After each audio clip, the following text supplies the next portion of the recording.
Yes. When the child then comes into physical reality, as we have said previously, then it comes into the idea of, quote unquote, educating the child, helping them, guiding them, acclimating them to the concepts of physical reality and your societies specifically.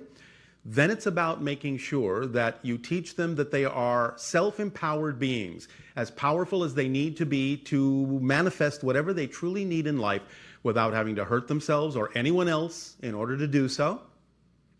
Allowing them to find what their passion in life is, and anything that you believe is important for them to understand about physical reality, as the parents, as the teachers, creating with your imaginations a safe space in which they can explore consequences of choices, so that when they then finally get out into the world, they will understand that their consequences do exist for the choices that they make, and they will then make more constructive choices because you've given them the opportunity to practice understanding the connections between the choices they make and the consequences that follow in physical terms.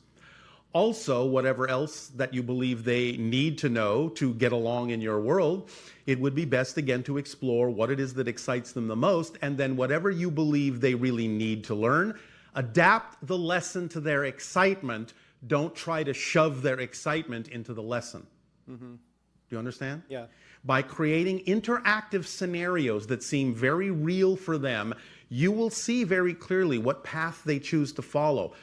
Children who then are allowed to adapt the lessons to their excitement will be eager to learn because you're teaching them how to learn in a way that aligns with who they truly are and uses their talents, their specific gifts, bringing them to bear to absorb information.